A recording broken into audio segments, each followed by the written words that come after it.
en la faz de la Tierra. Quiero referirme en forma enfática, al instante en que por primera vez nos resolvemos a entrar por el camino solar, muy distinto por cierto al sendero lunar. A todos los millones o trillones de chispas virginales les llega en instante preciso la hora crítica en que tienen que definirse por el camino solar, o por el caracol lunar. Cuando alguien deliberadamente escoge la senda del filo de la navaja, la suerte está echada. Después de ese momento ya no hay remedio. Aquellos que alcanzan la maestría, y que después quieren volverse atrás para meterse por el sendero lunar, tendrán que pasar por eternidades espantosas en los mundos infiernos, hasta conseguir después de muchos billones o trillones de años, la aniquilación de los cuerpos existenciales superiores del ser y la destrucción del ego animal. Esto significa que a mayor grado de conciencia, mayor grado de responsabilidad, y el que añade sabiduría, añade dolor. Incuestionablemente a los bodhisattvas caídos, a los ángeles negros, a los arcángeles tenebrosos, es decir, a las criaturas angélicas o divinales, sumergidas en el abismo, por el delito de querer tomar el sendero lunar, después de haberse definido plenamente por el solar, les tocará sufrir millones de veces, más intensamente que a las gentes comunes y corrientes. Conseguida la desintegración de vehículos y ego, recomenzará de todas maneras la jornada evolutiva desde el mineral, pero con un embrión áureo, y por ende con mayor conciencia, que los otros elementales de la naturaleza, hasta alcanzar el estado de humanoides. Logrado ese objetivo, como quiera que poseen el embrión áureo, tales seres habrán de volver al sendero solar, para crear nuevamente sus cuerpos existenciales superiores, y reconquistar el estado angélico, o arcangélico, etc., que otrora rechazaran. Otra es la suerte de las chispas virginales que jamás eligieron el camino solar. Estas, convertidas en simples elementales de la naturaleza, se sumergirán con su esencia, entre el océano universal de la vida libre en su movimiento. Se trata de seres que prefirieron la vida elemental, que no aspiraron a la maestría, que siempre gozaron entre el seno de la gran naturaleza, y que ahora como destellos de la divinidad, vuelven a la misma para siempre.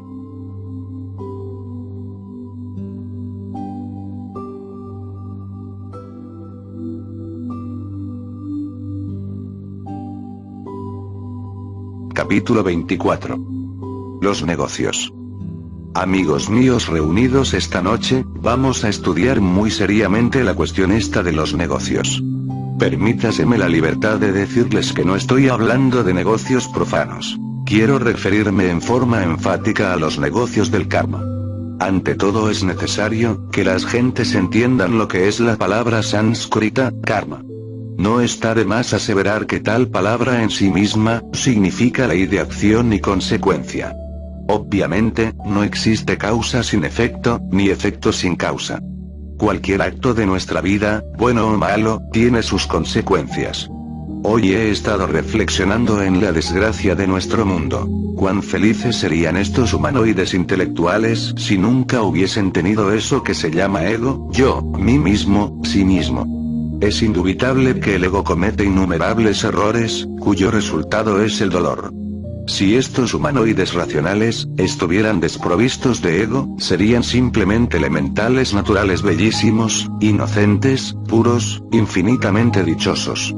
Imaginad por un momento, queridos amigos, a una tierra así poblada por millones de inocentes humanoides, desprovistos de ego, y gobernados por reyes divinos, dioses, hierofantes, devas, etcétera, etcétera, etcétera. Obviamente, un mundo así sería ciertamente un paraíso, un planeta de bienaventurados. A nadie se le puede obligar a convertirse en hombre a la fuerza. Todos esos millones de humanoides, aún no siendo hombres, en el sentido más completo de la palabra, habrían podido ser infinitamente felices, si no hubiese surgido en su interior una segunda naturaleza maligna, y terriblemente perversa. Desafortunadamente, debido, como ya lo hemos dicho tanto en estas pláticas, a la equivocación de algunos individuos sagrados, apareció dentro de cada sujeto algo anormal. Ciertos elementos inhumanos, dentro de los cuales vino a quedar embotellada la conciencia. Es claro que tales elementos inhumanos, surgieron como resultado de las malas consecuencias del abominable órgano cundartiguador. Fue así, queridos amigos, como fracasó esta humanidad planetaria, haciéndose espantosamente maligna. Mejor hubiera sido que aquellos sagrados individuos no le hubiesen dado a estos pobres bípedos tricerebrados o tricentrados, ese abominable órgano de todas las infamias. Pensemos por un momento, en las muchedumbres humanoides que pueblan la faz de la Tierra. Sufren lo indecible, víctimas de sus propios errores. Sin el ego no tendrían esos errores, ni tampoco sufrirían las consecuencias de los mismos. Ya dije en nuestras pasadas pláticas, que no a todas las chispas virginales, que no a todos los humanoides les interesa la maestría. Empero, esto no es óbice para la felicidad auténtica. En el infinito espacio, existen muchas moradas de bienaventuranza para los elementales humanoides que no tienen interés en la maestría. Incuestionablemente, los 3000 ciclos o períodos de tiempo asignados a cualquier esencia, a cualquier mónada, para su manifestación cósmica, se desenvuelven no solamente aquí en nuestro mundo Tierra, sino además, en otros mundos del espacio estrellado. Por todo esto podréis ver, mis caros amigos, que para las almas hay muchas mansiones de dicha, y que en modo alguno es indispensable la maestría para tener derecho al goce auténtico del espíritu puro. Lo único que se requiere para tener derecho a la verdadera felicidad, es ante todo, no tener ego. Ciertamente, cuando no existen dentro de nosotros los agregados psíquicos, los elementos inhumanos que nos vuelven tan horribles y malvados, no hay karma por pagar, y el resultado es la felicidad. No todas las criaturas dichosas, que viven en todos los mundos del espacio infinito, han alcanzado la maestría. Sin embargo, se encuentran a tono en el orden cósmico porque no tienen ego. Cuando uno vive de acuerdo con el recto pensar, el recto sentir y el recto obrar, las consecuencias suelen ser dichosas. Desafortunadamente, el pensamiento justo, el sentimiento justo, la acción justa, etc., se hace imposible, cuando una segunda naturaleza inhumana actúa en nosotros, y dentro de nosotros, y a través de nosotros, aquí y ahora. En lo que hemos venido diciendo, deben evitarse confusiones. Es obvio que de los muchos, unos pocos aspiran al adeptado, a la autorrealización íntima del ser. Incuestionablemente, estas almas se convierten en verdaderos reyes del universo, y en dioses terriblemente divinos. Las multitudes, después de los 3000 ciclos de manifestación, retornan al espíritu universal de vida como simples elementales dichosos. Lo desagradable, es que estos millones de elementales humanoides, hayan creado dentro de sí mismos una segunda naturaleza infrahumana, porque esto último, en sí mismo, les ha vuelto no solamente perversos, sino además, y lo que es peor, desgraciados. Si no fuese por el mí mismo, nadie sería iracundo, nadie codiciaría los bienes ajenos, ninguno sería lujurioso, envidioso, orgulloso, perezoso, glotón, etcétera, etcétera, etcétera. Lamento mucho tener que decir, que al arcángel Sakaki y a su alta comitiva de individuos sagrados, que en los tiempos arcaicos le dieron el abominable órgano cundartiguador a la humanidad, les aguardan en el futuro gran día cósmico, indecibles amarguras, karma horrísono, pues no hay duda que debido a su error, esta humanidad perdió su felicidad y se tornó monstruosa. Que me perdonen los dioses santos por tal afirmación, pero hechos son hechos, y ante los hechos tenemos que rendirnos, cueste lo que cueste. Afortunadamente, mis caros amigos, la justicia y la misericordia, son las dos columnas torales de la fraternidad universal blanca. La justicia sin misericordia, es tiranía. La misericordia sin justicia, es tolerancia, complacencia con el delito. En este mundo de desdichas en que nos encontramos, se hace necesario aprender a manejar nuestros propios negocios, para enrumbar el barco de la existencia, a través de las diversas escalas de la vida. El karma es negociable, y esto es algo que puede sorprender muchísimo a los secuaces de diversas escuelas ortodoxas. Ciertamente algunos pseudo-esoteristas y pseudo-ocultistas se han tornado demasiado pesimistas en relación con la ley de acción y consecuencia. Suponen equivocadamente que ésta se desenvuelve en forma mecanicista, automática y cruel. Los eruditos creen que no es posible alterar tal ley. Lamento muy sinceramente tener que disentir con esa forma de pensar. Si la ley de acción y consecuencia, si el némesis de la existencia no fuera negociable, entonces, ¿dónde quedaría la misericordia divina? Francamente, yo no puedo aceptar crueldad en la divinidad. Lo real, aquello que es todo perfección, eso que tiene diversos nombres, tales como Tao, Aum, Inri, Sein, Alá, Brahma, Dios, o mejor dijera, dioses, etcétera, etcétera, etcétera, en modo alguno podría ser algo sin misericordia, cruel, tiránico, etcétera. Por todo ello repito, en forma enfática, que el karma es negociable. Cuando una ley inferior es trascendida por una ley superior, la ley superior lava a la ley inferior. Haz buenas obras para que pagues tus deudas. Al león de la ley se le combate con la balanza. Quien tiene con qué pagar, paga, y sale bien en sus negocios. Quien no tiene con qué pagar, pagará con dolor.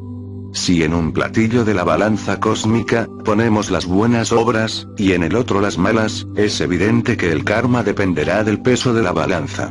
Si pesa más el platillo de las malas acciones, el resultado serán las amarguras. Sin embargo, es posible aumentar el peso de las buenas obras, en el platillo del fiel de la balanza, y en esta forma cancelaremos karma sin necesidad de sufrir. Todo lo que necesitamos es hacer buenas obras para aumentar el peso en el platillo de las buenas acciones. Ahora comprenderán ustedes, mis buenos amigos, lo maravilloso que es hacer el bien. No hay duda de que el recto pensar, el recto sentir y el recto obrar, son el mejor de los negocios. Nunca debemos protestar contra el karma. Lo importante es saberlo negociar. Desgraciadamente, a las gentes lo único que se les ocurre, cuando se hallan en una gran amargura, es lavarse las manos como Pilatos, decir que no han hecho nada malo, que no son culpables, que son almas justas, etcétera, etcétera, etcétera. Yo les digo a los que están en la miseria, que revisen su conducta, que se juzguen a sí mismos, que se sienten aunque sea por un instante en el banquillo de los acusados, que después de un somero análisis de sí mismos, modifiquen su conducta. Si esos que se hallan sin trabajo se tornasen castos, infinitamente caritativos, apacibles, serviciales en un 100%, es obvio que alterarían radicalmente la causa de sus desgracias, modificándose en consecuencia el efecto.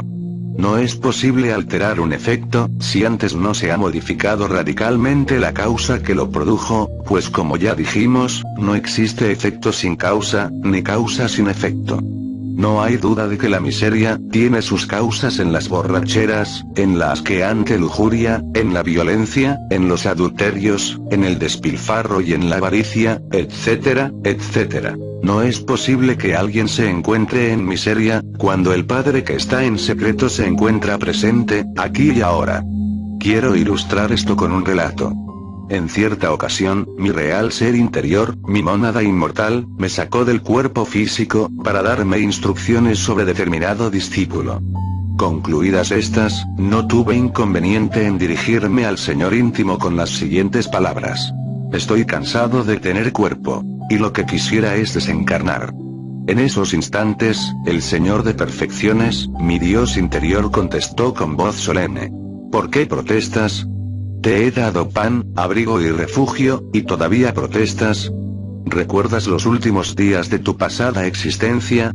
Anduvisteis por las calles de México descalzo, con el traje roto, viejo, enfermo y en la más espantosa miseria. ¿Y cómo vinisteis a morir? En una casucha inmunda. Entonces yo estaba ausente. En tales momentos resplandecía la faz del Señor. En sus ojos azules se reflejaba el cielo infinito. Su blanca túnica de gloria llegaba hasta sus pies. Todo en él era perfección. Señor, le dije, yo he venido a besar tu mano y a recibir tu bendición. El adorable me bendijo y besé su diestra. Después que volví al cuerpo físico entré en meditación. Ciertamente, mis caros hermanos, cuando el hijo anda mal, el padre se ausenta, y entonces aquel cae en desgracia. Creo que ahora vais comprendiendo mejor, mis caros amigos, lo que es la miseria, por qué llega, cómo llega. El Padre que está en secreto, tiene poder suficiente para darnos y para quitarnos también. Dichoso el hombre a quien Dios castiga. El karma es una medicina, que se nos aplica para nuestro propio bien.